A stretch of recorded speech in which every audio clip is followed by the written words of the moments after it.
Jesus, eu sou o pastor César Cavalcante, mais uma vez, para a glória de Deus, está no ar mais um debate da Rádio Musical FM. O debate vai ao ar todas as manhãs, a partir das 11 horas da manhã até o meio-dia, e que Deus nos ajude, temos um bom programa. O tema hoje é teológico, e para debater vou começar pelo tema, né, e ir apresentando na sequência para a gente ganhar tempo, porque hoje é um daqueles debates que o tempo vai voar, né? Promete ser o horário mais rápido aí das 12 horas do dia. Vamos lá. Você acredita que a igreja passará pela grande tribulação? O arrebatamento é uma esperança de toda a igreja cristã. Alguns entendem que Jesus Cristo voltará para arrebatar a igreja antes da grande tribulação, fazendo com que a igreja não sofra a grande tribulação. Outros entendem que a igreja vai passar pela grande tribulação, sim, que a igreja estará na grande tribulação. Outros ainda entendem que a igreja estará até a metade da grande tribulação, e na metade da grande tribulação se dará o arrebatamento da igreja. E hoje o nosso assunto é: você acredita que a igreja passará pela grande tribulação? Para debater esse tema hoje, temos aqui hoje dois pastores que já conheço há alguns anos. O reverendo Heber Cocarelli, ele é jornalista, é muito conhecido no Brasil, porque é o apresentador de um programa também de debates lá na RIT, na Rede Internacional de Televisão, que é o programa Vejam Só.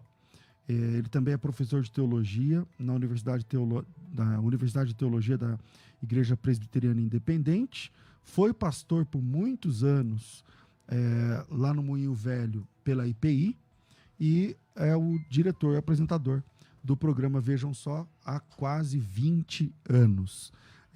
Reverendo Heber, uma alegria te rever. Bem-vindo ao debate aqui da Rádio Musical. Muito obrigado, pastor César, professor, que depois vai ser dito o nome, não quero adiantar, né, para não estragar a surpresa. Eu só quero fazer uma correção: eu não sou professor na faculdade da IPI, mas na AGRADE, Academia Teológica da Graça de Deus, que eu abri pela graça de Deus quando comecei a trabalhar lá na Igreja da Graça, né? Que beleza. Já estou há quase 25 anos lá. Que legal. Feito aqui o conserto do que eu falei errado. Vamos lá. Comigo também para falar sobre esse tema muito interessante, o professor, pastor Juliano Fraga. Ele serve a Deus na Assembleia de Deus no Ministério do Belém, é bacharel em teologia pela Unicesumar, é também formado em grego e hebraico, pastor há 5 anos lá na sede, é um dos pastores lá da sede da Igreja Central de Campinas, Assembleia de Deus, tá certo? Eu vou começar com você, Juliano. Na sua opinião, Jesus vai arrebatar a igreja antes da grande tribulação, e por quê? Pastor César, um prazer estar novamente aqui no programa, contribuindo para o reino de Deus, com o reverendo Heber. Um prazer conhecê-lo aqui pessoalmente, uma honra. Eu vou defender a linha e a escola pré-tribulacionista, que a igreja não passará pela grande tribulação. Eu defendo que ela não vai passar pela grande tribulação por alguns motivos, né? Primeiro, a ideia dispensacionalista, pré-milenista. Eu acredito que deve ter uma distinção entre Israel e igreja. E eu entendo que dentro da visão tanto pós-tribulacionista quanto mesotribulacionista, ou MID, não existe essa distinção. E esta distinção ela é necessária porque, senão, implicaria em muitas coisas, né?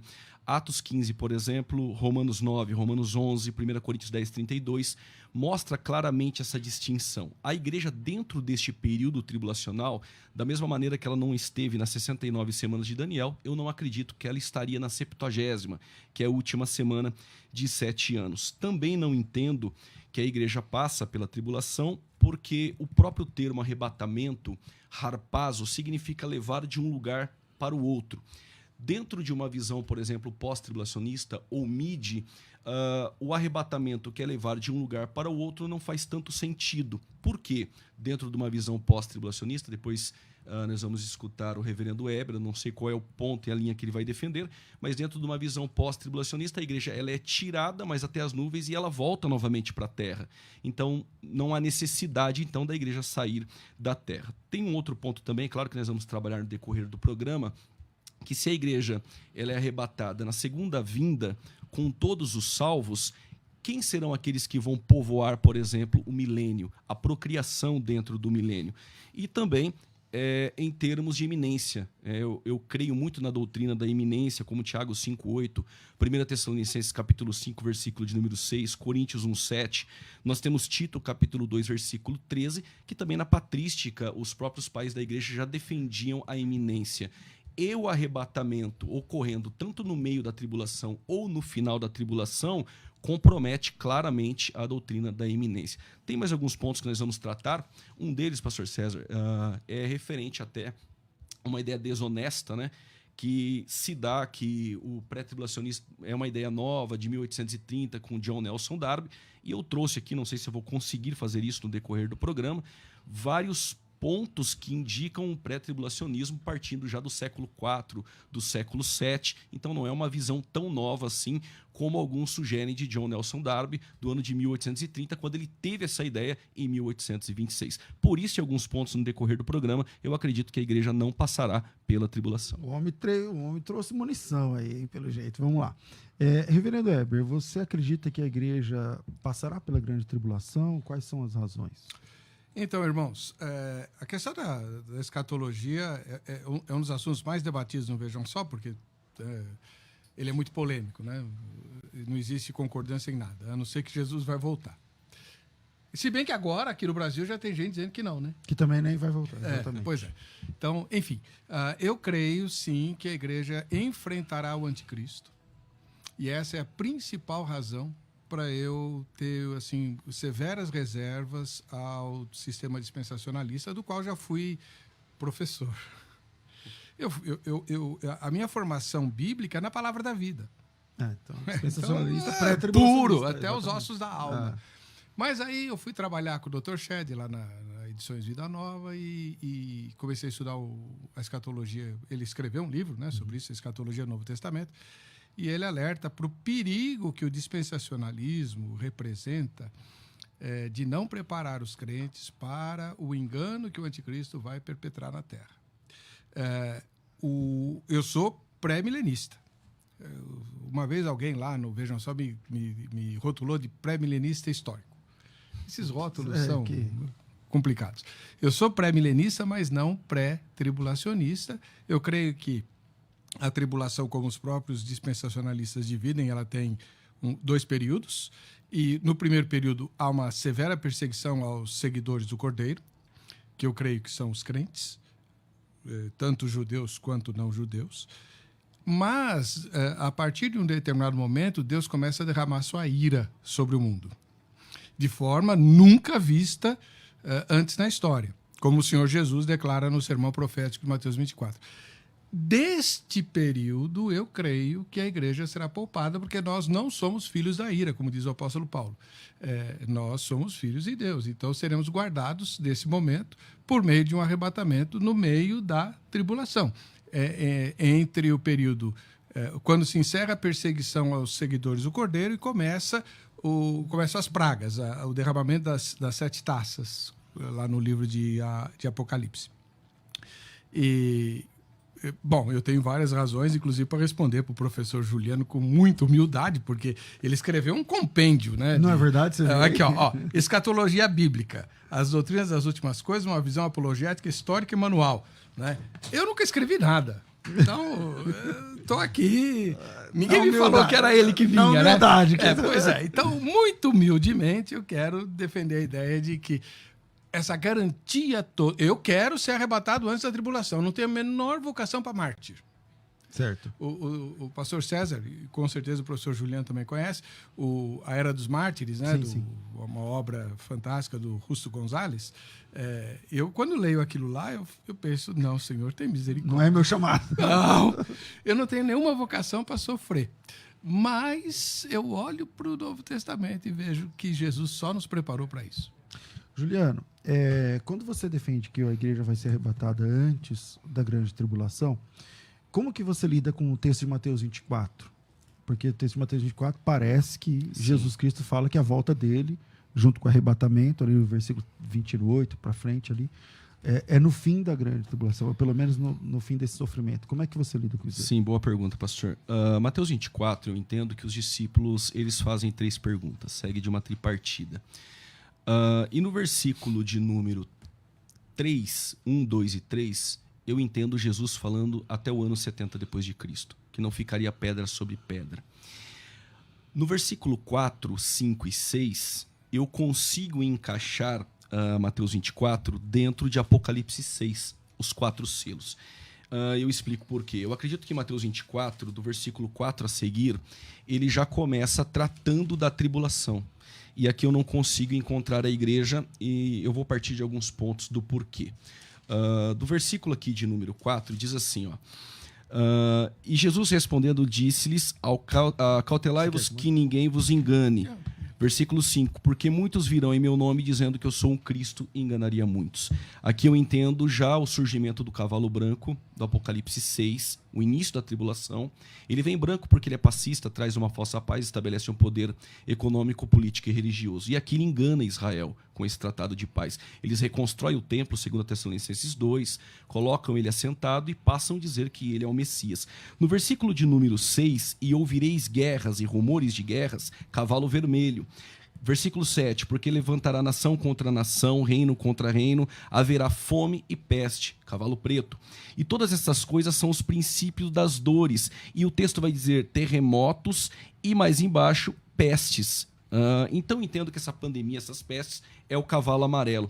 E o versículo de número 6 vai dizer o seguinte, quem está na Judéia, fujam para os montes. Ora, se a igreja está dentro deste período, os crentes que moram na Califórnia, não tem monte na Califórnia. O que eles deveriam fazer? Subir para que monte dentro deste período tribulacional? Outro ponto interessante, que essa fuga não ocorra no sábado. O sábado não é um mandamento para a igreja, porque este texto estaria inferido à igreja a ideia do sábado, se é um mandamento exclusivamente, como diz Deuteronômio, ao povo que Deus tirou da terra do Egito. Este povo não é a igreja, este povo é claramente Israel. Agora, o versículo de número 31, que eu entendo que o pós-tribulacionismo usa como arrebatamento, no versículo 31, nós precisamos partir de um termo linguístico. Por exemplo, versículo 31, onde diz o pós-tribulacionismo, que é o arrebatamento, eu não entendo. Aqui eu entendo a segunda vinda de Cristo. Diz assim, versículo 30.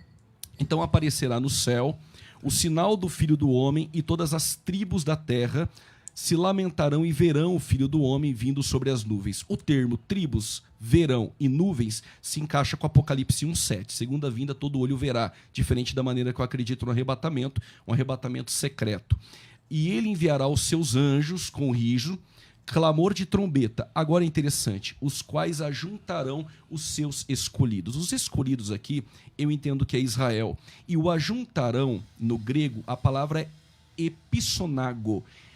Esse termo grego significa o seguinte, reunir com quem já está reunido. Reúne os escolhidos, que é Israel, com Cristo e com aqueles que já estão reunidos com ele, que eu acredito claramente ser segundo a igreja. O arrebatamento de Israel. Aqui não é arrebatamento, aqui é a segunda vinda. Os escolhidos são Israel, eles são reunidos na terra, até porque a segunda vinda Cristo veio na terra. Zacarias 14, Apocalipse 19:11. Ele reúne Israel, porque Israel vai estar encurralado no vale de Meguido devido à perseguição do anticristo contra Israel. Ele reúne Israel com aqueles que com Cristo já estão reunidos. Essa é a ideia do termo epsunago. Sendo assim, então eu entendo que a segunda vinda, Cristo vem com a igreja. E até temos aqui um texto muito interessante, que é Apocalipse capítulo 17, versículo de número 15. Depois eu gostaria até de deixar essa pergunta para o reverendo Eber, de como ele enxerga o texto de Apocalipse 17, versículo de número 15. Estes combaterão contra o Cordeiro e o Cordeiro os vencerá, porque é o Senhor dos senhores e o Rei dos reis, vencerão os que com ele chamados, eleitos e fiéis. Talvez até o mid-tribulacionismo entende que aqui deve ser a igreja já com ele. Eu entendo que a igreja está aqui com ele. E no capítulo 19, do versículo de número 1, quando diz a grande multidão, versículo 5, seus servos e a sua esposa que já se aprontou no versículo 7, é a igreja que está com ele nos céus. Então não condiz com o arrebatamento na segunda vinda, porque dentro de um pensamento pós-tribulacionista, a igreja está subindo. Mas o termo aqui diz que a igreja já está com ele. Então, parece haver uma discrepância. O Tim LaHaye, ele vai dizer até que é a fuga do elevador, que ela sobe até as nuvens já para descer. Então, eu não consigo entender esse ponto do porquê ela sobe já para descer com Cristo, se ela já está com ele no céu. Reverendo Heber, como que o senhor entende a tribulação e os salvos dentro dela? Pelo que eu entendi, o Juliano está dizendo que quando a Bíblia fala que os santos estão ali, ele entende ali como sendo Israel, né? Puramente Israel. Dá para entender que ali, ao invés de Israel, é a igreja? Claro. O Novo Testamento é muito, muito explícito em relação ao povo de Deus. Ele chama de povo de Deus. Povo de Deus pode ser qualquer um. Aliás, o Apocalipse fala, gente de toda tribo, povo, raça, língua e nação. Né? Uma das grandes fraquezas que eu vejo no sistema dispensacionalista é essa ênfase exagerada em Israel, que se manifesta até politicamente, como a gente tem visto todo domingo lá em Brasília. Coisa que não tem nada a ver. Né? Infelizmente, nós estamos sendo governados por um ímpio, assumido e mentiroso.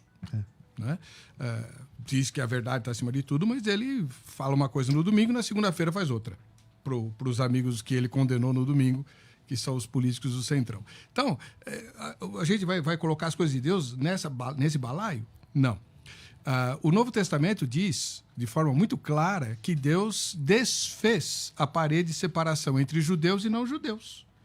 Está escrito isso de forma claríssima em Gálatas, em Efésios, nas epístolas paulinas, na carta aos Hebreus. Né? E esse argumento de que o Mateus 24 é para Israel, então o Sermão do Monte também é.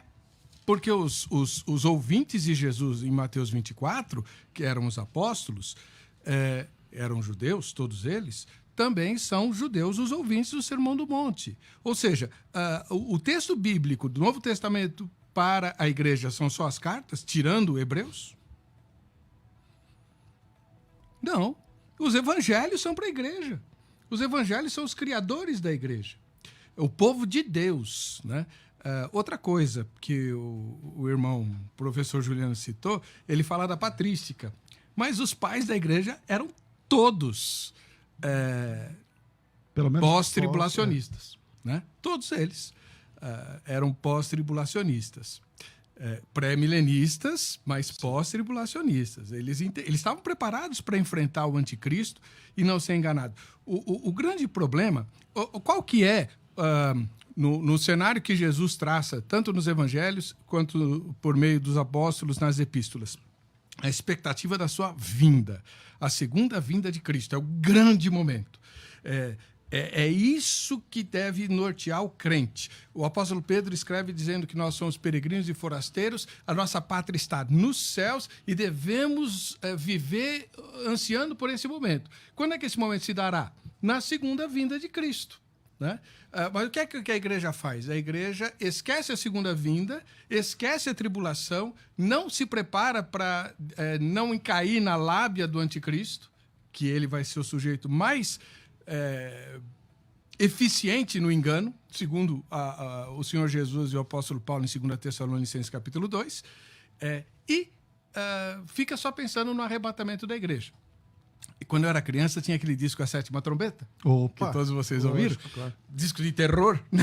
Da Noruega, né? Parece a última trombeta lá. Para criança, né? Era um disco de terror. Eu quantas vezes fui de madrugada ver se meus pais estavam no quarto, porque com medo de que Jesus tivesse levado os pais e eu tinha ficado. Mas você acha que você está chamando sempre de dispensacionalismo, né?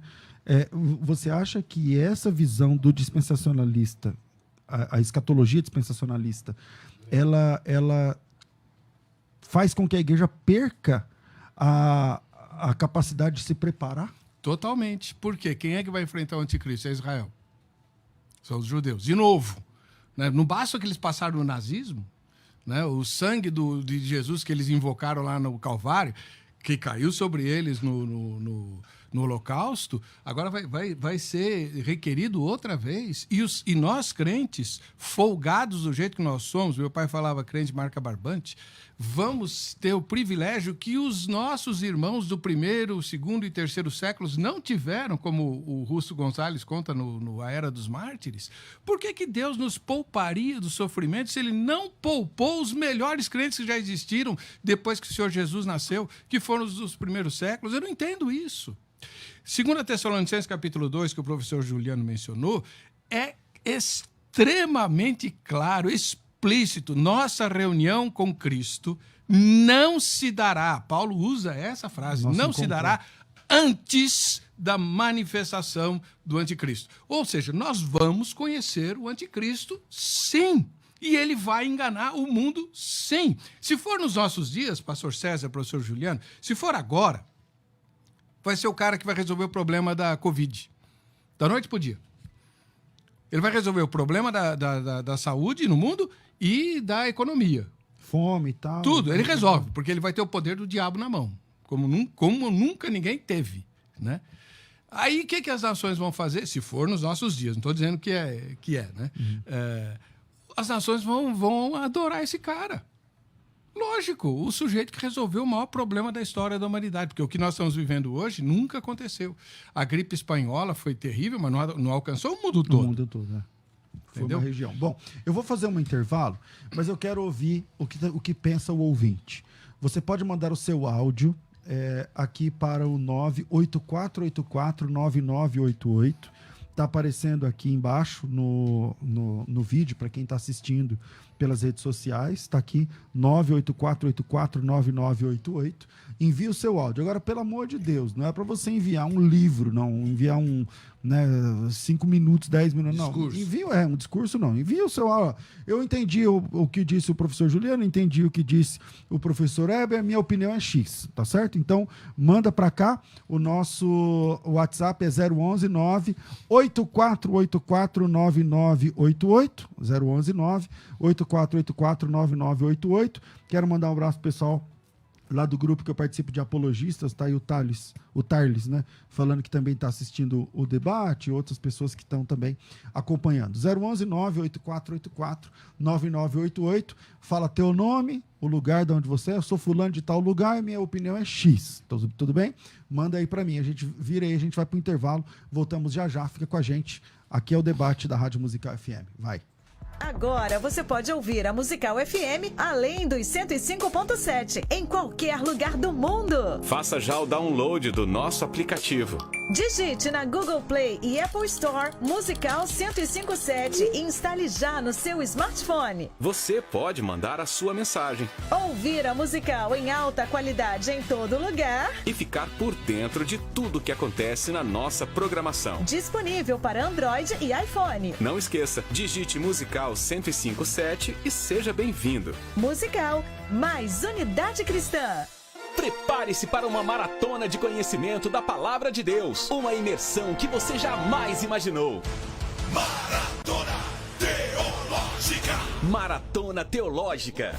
A Musical e a Faculdade Teológica Bethesda apresentam um projeto inédito de curso de teologia. Mas para você estar preparado para este mundo de conteúdo, para crescer a sua fé, apresentamos a Maratona Teológica. Uma semana de curso gratuito, online e ao vivo. Tem as respostas que você sempre buscou. Soteriologia, doutrina da salvação. Por que eu sou salvo? De quem eu sou salvo? Como funciona a salvação? Angelologia. Quem são os anjos? Existem anjos presos? Qual a natureza dos anjos? Hamartiologia. A natureza pecaminosa do homem e sua situação diante de Deus. Escatologia. Como a Bíblia descreve o fim dos tempos? Escatologia bíblica. Jesus está voltando. Este vírus tem a ver com a grande tribulação? Quem é o anticristo? Ele já nasceu? Perguntas como estas e muitas outras estarão sendo respondidas na Maratona Teológica.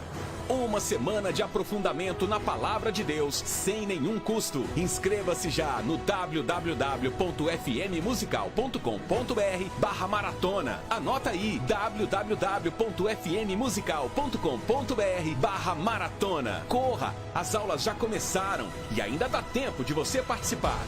Maratona Teológica. Você está ouvindo Debates, aqui na Musical FM. Ouça também pelo nosso site www.fmmusical.com.br. Estamos de volta com o programa de debates da Rádio Musical FM, principal emissora evangélica de rádio de São Paulo. Eu quero falar com vocês rapidinho que às 14 horas, aqui pela rádio e por todas as plataformas digitais, estará acontecendo a terceira aula da Maratona Teológica, um curso gratuito, de verdade 100% gratuito, com material que você pode baixar, e se você quer participar, vai aparecer aqui na tela um QR Code, você chega aí na tela, para quem está assistindo pelo Insta, pelo Face, pelo YouTube e tudo mais, você coloca aí o seu celular perto do QR Code e vai cair direto no WhatsApp, você aperta o OK lá do seu WhatsApp e você vai mandar a sua participação para a Maratona Teológica, que acontece daqui a pouquinho, às 14 horas em ponto, tá certo? E o assunto hoje é escatologia, também às 14 horas, né? Teremos aí a aula de escatologia, isso é de graça, não tem que pagar, só fazer a inscrição, e a inscrição é só para você ter acesso ao material, porque não tem como a gente adivinhar quem está do outro lado para mandar o material.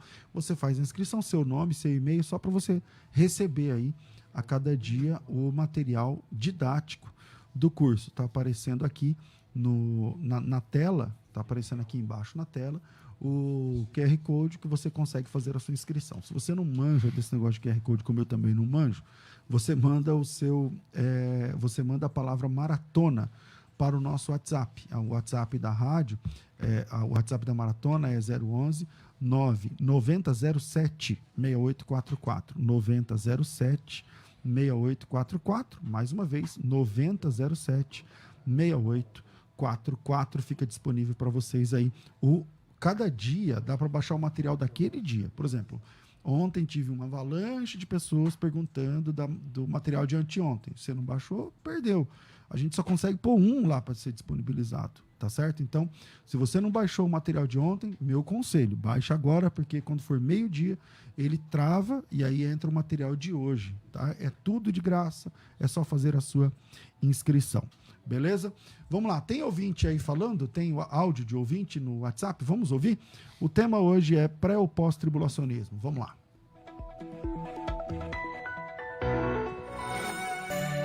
Opinião do ouvinte, debates. Pai do Senhor, Pastor César, aqui é o irmão Renato de São Mateus. Então, tá dando um nó na minha mente aqui, rapaz, mas eu tô bem assim, eu nunca defini o que eu sou. Pós ou pré, mas eu tô bem pendente a ser do lado do reverendo aí, viu? O argumento é muito bom. Opinião do ouvinte, debates. Paz do Senhor, aqui quem fala é Gerson, de Campinas, e eu desejo fazer uma pergunta ao pastor Juliano, que se de fato Jesus irá arrebatar a sua igreja antes da grande tribulação, como é que fica o cumprimento das palavras de Jesus sobre a Santa Ceia? Pois na visão que o irmão defende, só os arrebatados, não é, na primeira leva, eles irão ter o privilégio de participar da ceia do Cordeiro, enquanto os outros passam na grande tribulação. Como é que fica essa passagem? Vamos lá. Você entendeu, Heber, a pergunta? Claro, mas não é para mim, graças a Deus. Se eu arrebato, porque a visão pré, pelo que eu entendo, eu fui pré-tribulacionista também muitos anos atrás. Então a visão é a seguinte: vamos dizer que o arrebatamento acontece agora. Enquanto a igreja fica 7 anos lá no céu, participando das bodas do Cordeiro, o pessoal fica aqui embaixo, se lascando na tribulação. Só que o pré-tribulacionismo meio que é obrigado a defender que vai ter salvação na grande tribulação, porque vai ter gente vindo da grande tribulação, enfim, tudo mais. Esse pessoal não participa das bodas do Cordeiro? Não vaga para eles? Como que é isso? As bodas do Cordeiro é para a noiva igreja. O arrebatamento da igreja ocorre e aqueles que vão ficar aqui no período tribulacional, não tem como descartar, haverá salvação. Nós temos Apocalipse 7, versículo 14, tem a salvação, Apocalipse capítulo 6, versículo 9 e 10. Mas as bodas do Cordeiro e o tribunal de Cristo é para a igreja. A pergunta não foi sobre o tribunal é recompensa para os salvos que prestaram serviço para a igreja. É a igreja. Agora, as bodas do Cordeiro também se trata de um evento entre o noivo e a noiva. E é interessante que dentro deste pensamento de Jesus, no capítulo 9 de Mateus, capítulo de número 22, quando trata de casamento, é um casamento nos moldes judaicos. Este casamento, o noivo preparava um lugar na casa do pai, esse lugar é chamado, se escreve Shadar, mas em hebraico Hadar. Este lugar era para levar a noiva em uma festa com ela, particular, somente ele e ela. Então, esta noiva é a igreja. Aqueles que se convertem no período tribulacional, acredito que trata-se como mártires. Da mesma maneira que mas acontecia eles não fazem parte no da igreja, Antigo Testamento. Não fazem parte da igreja. E interessante que quando há essa pergunta, ou é judeu, né, ou é Israel, ou é igreja. Então, aparecer um terceiro grupo, geralmente faz essa pergunta. A resposta é, Ruth é um terceiro grupo. Raabe é um terceiro grupo. Então, não faz parte da igreja, mas havia salvação no Antigo Testamento também pela fé, como Hebreus 11. Então, mas aí que tá. Veja, como essa, na minha forma de ver, é a maior fraqueza do sistema dispensacionalista, na medida em que fica fatiando tanto a obra de Deus quanto os planos de Deus. A Bíblia é muito clara, só existem dois grupos. O Apocalipse é radical nisso, até porque João é dualista. Existem os seguidores do Cordeiro e os adoradores da besta. Ponto. Quem são os seguidores do Cordeiro? Os salvos. Quem são os adoradores da besta? Os perdidos. No juízo final, vai haver dois grupos. Judeus estarão nos dois grupos, crentes estarão nos dois grupos, entende? Não tem 3, 4, 5. É só outra coisa. Eu faço uma pergunta para o professor Juliano. Quantos povos Deus tem? Deus tem um povo, que é a igreja, e tem um povo que é Israel. Então são dois povos. São dois povos. Não. Agora, olha só que interessante. Paulo diz isso. O texto diz assim, ó, portanto, portai-vos de modo que não deis escândalo, nem aos judeus, nem aos gregos, e nem à igreja de Deus. Quando Paulo fala em Romanos 11, e todo Israel será salvo, ele está falando de Israel, o povo de Israel como nação. A ideia do dispensacionalismo, ela encaixa com o pré-milenismo. Você descartar, por exemplo, o dispensacionalismo e entender o pré-milenismo, que povo é esse que participa do milênio? Eu vou ter que alegorizar as profecias do Antigo Testamento. As profecias do Antigo Testamento é de caráter judaico para Israel participar com o corpo físico dentro do milênio. Aliás, o trono de Davi é terreno. Claro. A igreja com o corpo glorificado participa do milênio, mas o milênio literal, com pessoas que vão procriar dentro deste milênio, precisa ali de um povo. Claro. Quem é esse povo? É um povo judeu. Agora, se não tem povo judeu e só igreja, então quem entra para dentro do milênio? Quem cumpre as profecias no milênio? Só pode ser Israel. Mas o irmão está esquecendo que eu sou pré-milenista. Só não sou dispensacionalista. Então, mas o pré-milenista como defende o milênio? Um período de 1000 anos. Igualzinho você. Jesus volta com os salvos, que ele arrebatou no meio da tribulação, segundo a minha E quando minha vai visão. ser essa ressurreição dos mortos dentro do pensamento midi-tribulacionista? Qual ressurreição? Porque Apocalipse fala na primeira e na segunda. Sim, a ressurreição do arrebatamento da igreja dentro da visão. A ressurreição dos salvos, você fala. Dos salvos. No momento do arrebatamento, igualzinho o sistema pré-tribulacionista. Mas aonde está esse texto do arrebatamento no período da metade da semana de anos, de 7 anos? Devolva a pergunta. Onde é que Jesus fala em arrebatamento em Mateus 24? Os apóstolos fazem uma pergunta, por Essa favor. eu respondi. Para mim também não tem ali. Então, não tem. Se não tem para você, não tem para mim também. Então Uai. eu precisaria de um pós-tribulacionista para resolver. Não. O que Jesus quer enfatizar em Mateus 24 é a preparação para a crise final. E se bem que essa frase é perigosa, né? Apologeticamente. Mas, enfim, haverá uma crise final, que é a grande tribulação, e Jesus quer nos preparar para ela. Portanto, nós não seremos tirados, pelo menos do seu início, não. Seremos poupados da ira que Deus derramará na segunda... Por quê? Porque Deus vai desafiar o poder do anticristo. O mundo vai adorar o anticristo, só os doidos que são seguidores do Cordeiro, sem nenhuma razão racional, só espiritual, vão ficar contra o anticristo. Pensa nisso. O cara seria ficar contra o cara que resolveu a Covid, por exemplo. Resolveu tudo. Desemprego, violência, racismo, tudo. Ele resolve tudo. Aí um bando de malucos diz, não, esse cara é do diabo. Uai, se eu fosse ímpio, eu falava, gozado.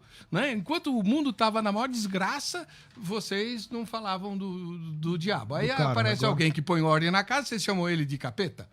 Né? Vocês são tudo doidos. Eu acho que os crentes vão ser perseguidos, pelo menos aqui no Brasil, pastores, por serem acusados de loucos, de radicais. O radicalismo islâmico veio como preparação para que o mundo odeie radicais. Pode falar. Quem é que defende o radical hoje que não seja um radical? Né? Por quê? Por causa do radicalismo islâmico, que vacinou todo mundo contra o radicalismo. Agora, você vai ser fiel a Jesus. Apocalipse diz isso. Quem não for fiel até a morte não vai herdar o reino dos céus. E o desafio é enfrentar o anticristo nesse aspecto. Por isso, Renato, você falou, não sabe o que é? Seja crente em Jesus. Exatamente. Basta isso. Deixa eu ler aqui mais algumas opiniões. O Miguel Cascardi, ele diz o seguinte: Pastor César, bom dia. Na Bíblia há muitos textos que falam sobre pré, pós e mid-tribulacionismo. Será que Deus não deixou isso encoberto para que nós fiquemos alertas para a sua volta? A Elisângela Reis, paz, a igreja não passará pela grande tribulação, o noivo busca a noiva antes. E enquanto o pós-tribulacionista espera o anticristo, nós, os pré-tribulacionistas, esperamos Cristo. Esta é a diferença. A Ednilza Marques, a tribulação vai ser só para os judeus que não aceitarem Jesus. Também creio que vamos ser tirados. Até o capítulo 4 do Apocalipse, a igreja ainda estará na terra. O Oswaldo Macedo, o debate é fantástico. O reverendo Heber, que sempre apresenta debatendo, ainda mais como o pastor Juliano, e parabéns aí à Rádio Musical. O Miguel, há muitos textos na Bíblia que falam sobre pré e pós, acho que isso já foi, né? Wesley, paz, os deixados para trás, como vai ser a vida deles? Eu quero falar sobre o cotidiano. O Antônio do Butantã, o Cocarelli está no debate, aí é treta teológica, seja bem-vindo. O Tiago, graça e paz, pastores.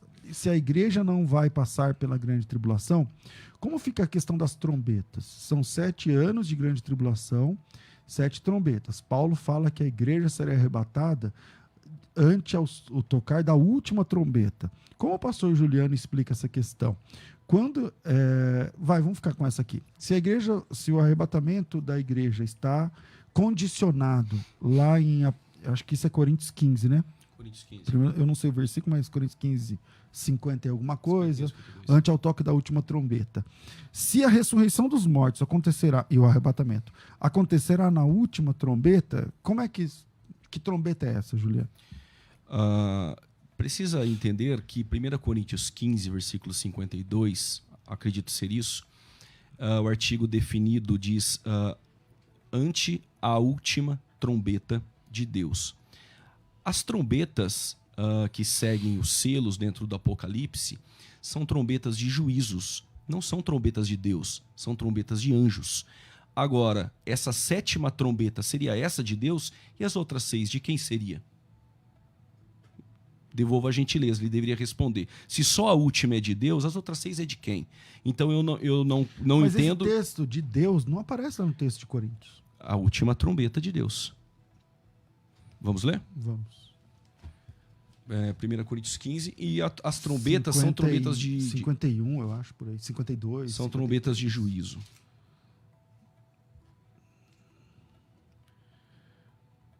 Lê o texto, isso mesmo. No momento, no abrir e fechar de olhos, ante a última trombeta, porque a trombeta soará e os mortos ressuscitarão. Então, esse negócio de Deus que você colocou não aparece. É que em Tessalonicenses, essa trombeta é a trombeta do arrebatamento, de 1 Coríntios, onde o corpo será transformado.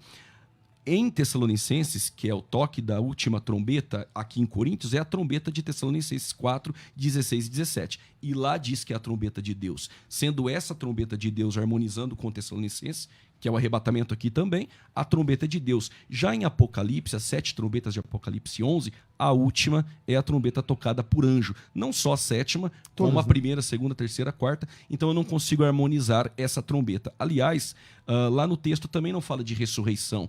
quando ocorre o toque da última trombeta, da sétima, em Apocalipse, ali você não tem esse evento de ressurreição, de transformação de corpos. O texto é interessante, até porque parece uma alegria, né, ocorrendo no céu. E por isso muitos ali confundem com a trombeta do arrebatamento. Eu não harmonizo. O Tiago te ajudou, Heber, com esse negócio da trombeta aí? Claro, muito claro. Imaginei. A trombeta de 1 Coríntios é a trombeta da ressurreição dos mortos, a ressurreição para o juízo final.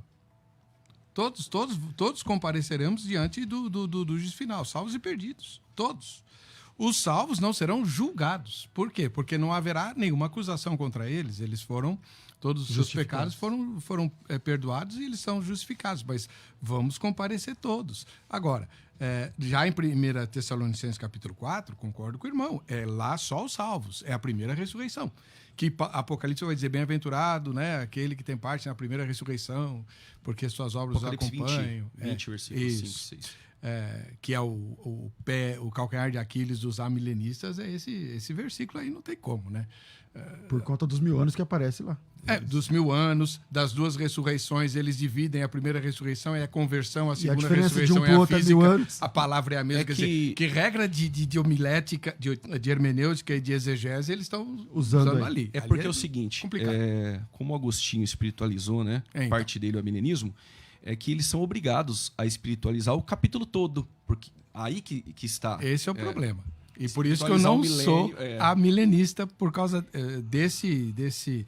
Tudo que se encaixa muito perfeitamente, eu ponho meu pé para trás. Porque quando eu vejo a Bíblia, as coisas são meio misteriosas, todas elas. E em escatologia tem mistério que não acaba mais. Eu queria que o irmão respondesse um deles. Como que você pode ser pré-tribulacionista com o texto de 2 Tessalonicenses 2 clamando pelo advento do anticristo antes da nossa reunião com Cristo para responder a irmãzinha que está esperando Jesus? Não estamos esperando o anticristo. Né? Mas ele vai vir, não adianta querer impedir, porque ele vai aparecer. Não só, né, respondendo a irmãzinha, mas todo debate... 2 Tessalonicenses 2 aparece. Vem, não tem jeito, para o pré. Como é que o pré resolve essa questão? Pastor, o pré resolve dessa forma. Eu só queria deixar alguns textos aqui, como 1 Tessalonicenses 1,10, que a igreja não passa pela tribulação, ela não estará na ira futura, ira vindoura, né? E 1 Tessalonicenses 5,9. Depois eu gostaria de, se o senhor permitir, até o final do programa, Apocalipse 3,10. Eu vi um debatedor usando a palavra ek, dizendo que aquilo é um tiro no pé do pré-tribulacionismo, porque o pré-tribulacionismo sempre usou Apocalipse 3,10. E alguns dizem que Apocalipse 3,10 está você em pode favor. entrar nessa questão do ek, Certo. não sei o que lá, mas você não vai se escapar da pergunta dele depois. Essa a gente dá uma volta. Você pode até responder agora esse negócio do ek, mas depois eu vou ficar no seu pé. 2 Tessalonicenses 2, o versículo de número 3... É interessante que vai dizer que também surge uma apostasia. Eu tenho dificuldades ali, apesar de entender que a palavra ali, apostasia, ela tem um sentido para nós pejorativo de abandono da fé. Isso é muito claro. Mas ela também, no grego, pode indicar saída. Ela também pode indicar saída. Só que quando nós procuramos fazer uma construção gramatical, desfavorece. Trocando a palavra apostasia pela palavra saída, fica um pouco estranho no texto. Então eu tenho que recorrer ao versículo 7.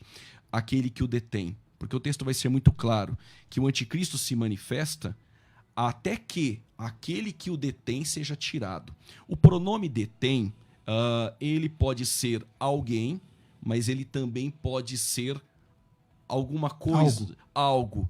Fica vago. Alguém. Só que aí eu trabalho com termos aí lógicos e aí não bíblico, né? Vamos dizer assim. Porque o detém, alguns disseram que era o Estado, outros o imperador, mas eu acredito que o único que pode deter uma manifestação do anticristo só pode ser o Espírito Santo. Ou só pode ser Deus. Não existe como você anular, e a palavra ali deter é isso, é anular, e dentro de variantes gregas pode significar até amarrar, ou seja... Então, mas a pergunta do reverendo, ele diz o seguinte, como é que você faz, porque o texto de Tessalonicenses 2, lá no comecinho, está dizendo o seguinte, irmãos, não se enganem achando que a vinda de Cristo já aconteceu, esse é o primeiro. Depois ele diz assim... Não se deixem levar por doutrinas erradas, como se viesse de nós, que o dia de Cristo já teve. Porque isso não vai acontecer. A volta de Cristo e a nossa reunião com ele não vai acontecer sem que antes apareça o homem do pecado, o filho da perdição e tudo mais. Aí você jogando lá para o versículo 7, sobre quem o detém. Ok. Eu acho que é válida essa discussão. Porque diz assim, mas a reunião com Cristo só acontece depois da manifestação do anticristo. Então você acredita que a igreja vai ver a manifestação do anticristo? Não, porque o versículo 7 diz assim, porque já o mistério da injustiça opera. O espírito do anticristo ele já vem desde o século I. João combateu isso e disse, o espírito do anticristo. Somente há um que agora o resiste, até que do meio seja tirado. E então, aí nós não podemos anular a gramática, o CAI, né? Progressiva narrativa, que diz, e então será revelado o iníquo. O iníquo só é revelado depois que aquele que o detém será tirado. Reverendo. Agora, pastor, a ideia de aquele que o detém seja tirado, eu não entendo o Espírito Santo sair da terra, porque eu cometeria aqui um erro teológico gravíssimo. O Espírito Santo é onipresente. A atuação do Espírito Santo é o que detém, por intermédio da igreja. Reverendo, você entendeu o que ele falou? Entendi, mas eu não concordo, não. Né? Porque isso não resolve o problema. A nossa reunião com Jesus vai se dar depois que o anticristo for conhecido. Apocalipse 13, que é um texto caríssimo para os dispensacionalistas e eu concordo com a interpretação deles total ali, né? Com exceção da perseguição apenas a Israel, o anticristo e o falso profeta aparecendo no cenário do mundo e dominando o mundo e recebendo do mundo adoração. E é isso que vai condenar as pessoas e que vai dividir o mundo em dois povos, aqueles que adoram o cordeiro e aqueles que adoram a besta. Simples assim. Agora, quem é que detém a manifestação do anticristo? O poder de Deus. Né? O poder de Deus, quando chegar o momento exato, é que o anticristo vai aparecer. Aí você vai dizer assim, mas então a gente sabe que Jesus não vai voltar hoje porque o anticristo não apareceu. O apóstolo João já disse que vários anticristos apareceram. Se nós vivêssemos na época de Hitler, quem de nós diria que aquele miserento não era o anticristo? Quem de nós diria que não é? Não é esse. Então, gente, para mim, a cabeça ferida de morte da besta é um sistema que se opõe a Deus, um sistema de dominação ateísta e tal, que muitos julgam morto, mas que está ressuscitando e está vindo lá do Oriente, na forma de vírus e tudo mais. Né? Eu estou me referindo ao comunismo ateu, né? Que pode perfeitamente voltar a dominar o mundo. Enfim, o que nós não podemos é deixar de vigiar. Eu concordo com uma das pessoas que disse assim, olha, a Bíblia não é muito explícita sobre isso porque ela quer que nós fiquemos alertas. Concordo integralmente. Bom, já temos que terminar o programa, eu vou ler aqui mais algumas opiniões e a gente volta com as considerações finais de cada um. Eu acho que foi muito legal debatermos esse assunto e podíamos voltar com esse tema de vez em quando. Vamos lá.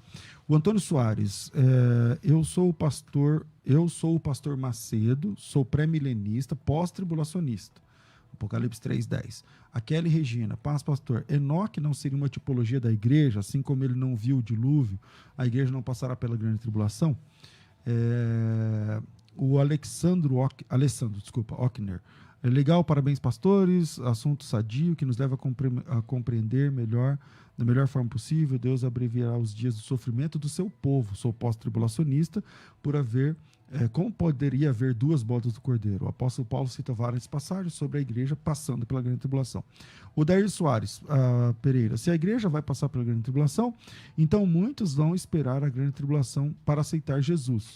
O Rômulo, ele diz o seguinte, pastor Juliano, por que tanto malabarismo?